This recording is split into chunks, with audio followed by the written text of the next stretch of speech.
నమస్తే.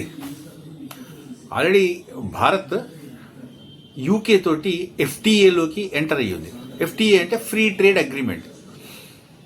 వాళ్ళ దగ్గర నుంచి వస్తువులు భారత్లోకి రావచ్చు, భారత్ నుంచి వస్తువులు ఎలక్ట్రానిక్ గూడ్స్ కానివ్వండి, లేకపోతే డైలీ యూజ్ కానివ్వండి, లేకపోతే కిరాణా సామాను కానివ్వండి, కార్లు కానివ్వండి, కారు విడిభాగాలు కానివ్వండి, బంగారము, నగలు, వేరియస్ సాఫ్ట్వేర్ ఎంప్లాయీస్, ఏదైనా అన్నీ, విద్యార్థులు అందరూ కూడా ఎడ్యుకేషన్కి సంబంధించి ఎడ్యుకేషనల్ పర్పస్ ఏవైతే ఉంటాయో అవి అన్నీ కూడా ఇచ్చి పుచ్చుకోవడం, రెండు కూడా వ్యాపారం మొత్తం అంతా కూడా జరుగుతూ ఉంటుంది. దీనికి ఒక ఆకాశమే హద్దు అన్న లెవెల్లో దానికి ఒక లిమిటేషన్ లేకుండా పెట్టుకున్నారు. ఇటువంటి అగ్రిమెంటు మనకి EU తోటి, యూరోపియన్ యూనియన్ ఏదైతే ఉందో దాంతో కూడా అయ్యే ఛాన్సెస్ ఉన్నాయి. ఆల్మోస్ట్ ఆల్ మనకి ఈ నవంబర్ డిసెంబర్ కల్లా FTA ఫ్రీ ట్రేడ్ అగ్రిమెంట్ ఏదైతే ఉందో అది యూరోపియన్ యూనియన్తో కూడా అయ్యే ఛాన్సెస్ మెండుగా ఉన్నాయి. ఒకవేళ కాకపోయినా జనవరి కల్లా అయిపోతున్నాయి, టాక్స్ అయితే నడుస్తున్నాయి.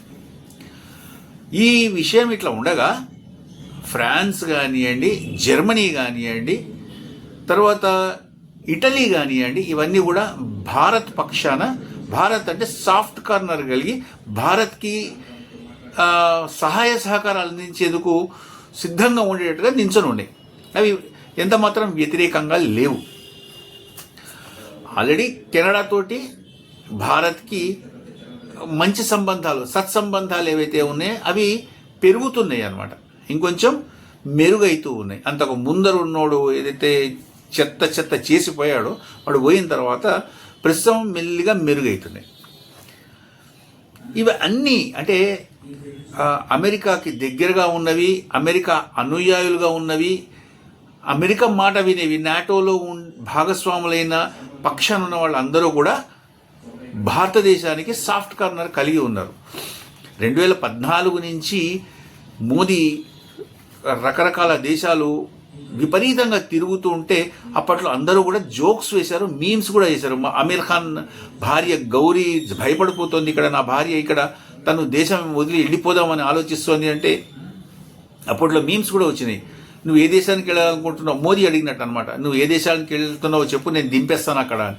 అంతగా ఆయన దేశాలు తిరుగుతున్నాడని చెప్పేసి, అఫ్కోర్స్ ఇది దీనికి సంబంధించింది కాదు, జస్ట్ జోక్ లాగా ఆయన ఎంతగా తిరిగాడు దేశాలు అని చెప్పడానికి ఒక ఉదాహరణగా చెప్పడం జరిగింది. ఇంతగా అప్పుడు ఆయన తిరగడానికి రీజను, దాని ఫలితాలు ఏవైతే ఉన్నా ఇప్పుడు మనము చూస్తున్నాం. ఆయన అట్లా తిరగడం వల్ల ప్రతి దేశానికి చిన్నది పెద్దది అన్న తేడా లేకుండా దేశాలన్నీ తిరగడం వల్ల అద్భుతమైన సంబంధాలు ఆ దేశాలతోటి, అంటే పర్సనల్గా ఆయన వెళ్ళి ర్యాపో పెంచుకోవడం వల్ల దేశాల మధ్య మనకి ర్యాపో పెరుగుతోంది. వాళ్ళతోటి సంబంధాలు, సత్సంబంధాలు కూడా విపరీతం మంచిగా పెరుగుతున్నాయి. ఇటువంటి సమయంలో పర్సనల్ గ్రడ్జ్ ఏదైతే తన సొంత అహంకారాన్ని చల్లబరుచుకోవడం కోసం అని చెప్పేసి ప్లేరప్ చేస్తున్న మోదీని అనగబెట్టి ఉంచడానికి లెక్క చేయకుండా నువ్వెంత, నీ బోడీ 50% ఏదైతే టారిఫ్ ఉందో అదెంత, నువ్వు నీ లెక్క లేనేలేదు పో అని చెప్పేసి మోదీ ట్రంప్ని మొహం మీద ఆల్మోస్ట్ ఆల్ అంత పనిచేశాడు. అన్నందుకు అతని ఈగో దెబ్బతిని ఇప్పుడు ఆయన ఏం చేస్తున్నాడంటే కెనడా తోటి, తర్వాత EU తోటి చెప్తున్నాడు అనమాట. అంటే బలవంతం చేస్తున్నాడు, మీరు అర్జెంటుగా 50% టారిఫ్స్ మీరు కూడా పెట్టండి అని. మీరు కూడా నేను ఎట్లాగైతే విధించానో ఆ రకంగా మీరు కూడా విధించండి. దానికి మీరు చెప్పే రీజన్ ఏంటి అంటే కేవలం ఒకటే, అది రష్యా దగ్గర నుంచి ఆయిల్ కొనడం వల్ల రష్యాని భారత్ ఫండింగ్ చేస్తోంది, అదంతా ఉక్రెయిన్ మీద యూజ్ చేయడానికి. అందుకని భారత్ రష్యా దగ్గర నుంచి కొనడానికి వీల్లేదు. ఆ రకంగా అనగబెట్టి ఉంచితే కనుక రష్యా దగ్గర నుంచి కొనకుండా మన మాట వింటుంది భారత్, అప్పుడు మనం ఎట్లాగంటే అట్లా చేసుకోవచ్చు అని ఆయన ఉద్దేశం.